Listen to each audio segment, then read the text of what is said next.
Salut à tous, on se retrouve aujourd'hui pour parler du FC Barcelone en ce jeudi 20 mars. On commence tout d'abord avec une équipe du Barça qui a joué hier. C'est l'équipe féminine, elle joue en Ligue des Champions du côté de Wolfsburg. C'était les quarts de finale aller de la compétition.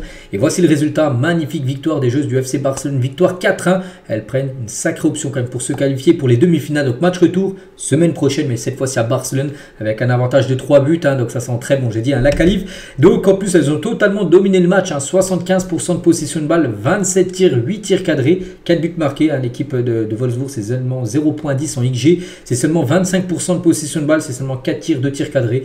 Donc voilà, victoire totalement logique, bien sûr, des joueuses du FC Barcelone. Et ça fait la une, aujourd'hui du journal Mundo Deportivo, bien évidemment en grand avec cette victoire hier, ce 4-1. Et ça parle également dans ce journal du gros match ce soir pour l'Espagne. L'Espagne se déplace aux Pays-Bas ce soir pour un quart de finale aller de la Ligue des Nations. Donc ça fait une partie de la une du journal Mundo Deportivo et ça fait la une du journal Sport aujourd'hui, bien sûr. Gros match ce soir, Frenkie de Jong contre Pedri, par exemple, deux Blaugrana ce soir qui s'affrontent pour cette rencontre. Et tiens, Luis de la Fuente, le sélectionneur espagnol, en conférence de presse hier.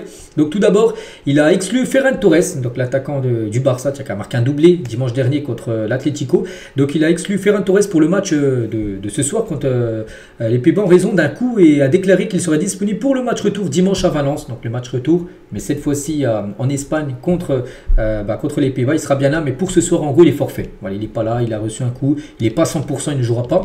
Ferran Torres, toujours avec Luis de la Fuente, les sélectionneurs, il a parlé de Pau Cubarsí, est un joueur spécial avec un talent surnaturel. Il a l'air plus vieux que son âge, seulement 18 ans.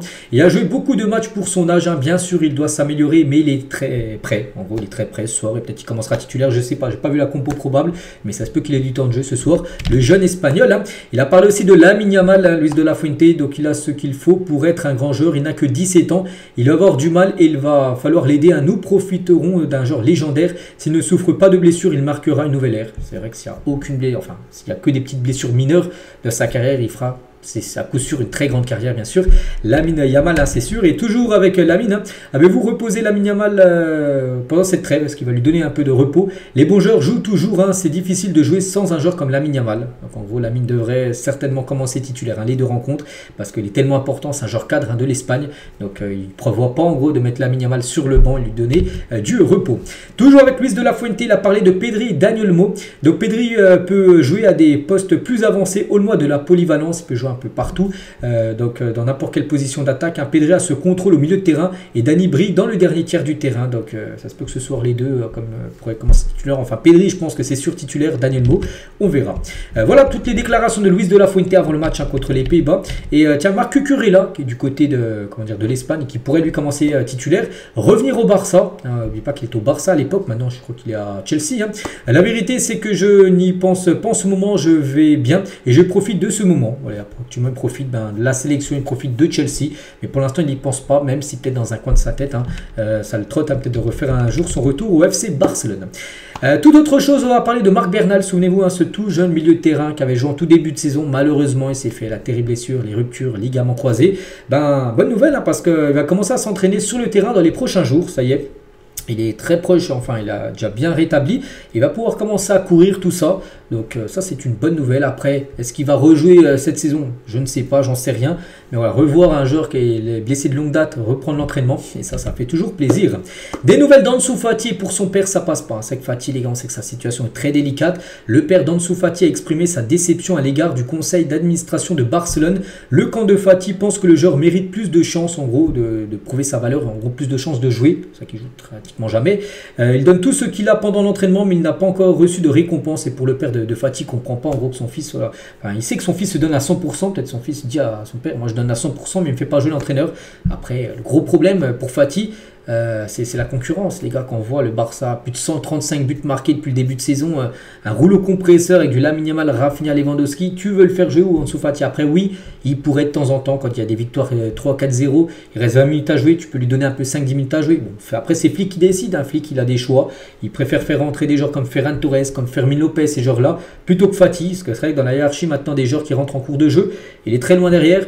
Donc après c'est lui aussi, les gars, c'est dommage, parce que le Barça lui a ouvert la porte pour un départ. L'hiver dernier, ils ont dit il faut que tu partes, tout ça. Joel a dit non, je veux rester. Et maintenant, il se plaint, son père aussi se plaint. Voilà, c'est très compliqué comme la situation du numéro 10 du FC Barcelone. On sent comme le départ. Je pense que le mieux pour lui, c'est déjà l'hiver dernier, il aurait dû partir, je pense, en prêt. Je pense que l'été prochain, il faut un prêt, un transfert, mais voilà, pour qu'il relance sa carrière, Fati. Le Barça garde un œil attentif sur l'arrière latéral du Feyenoord, Givero Red. Voilà, donc je ne connais pas du tout le joueur, donc il viendrait à un prix bon marché et peut jouer à droite et à gauche.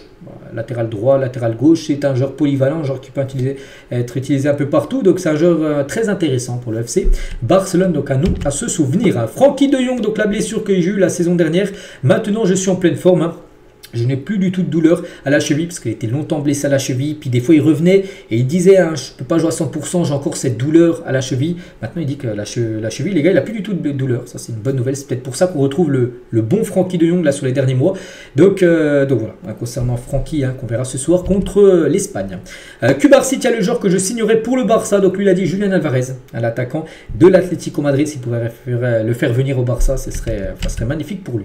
Officiel, Pedri fait partie des nominés pour le titre du joueur du mois de la Liga U23. Donc on peut voir 5 joueurs différents et Pedri en fait partie. Donc en plus il y a des chances qu'il remporte ce prix, Pedri. Et concernant le meilleur entraîneur, elle entre 3 coachs et Hansi Flick bien sûr fait partie des nominés pour remporter ce prix de l'entraîneur du mois de mars.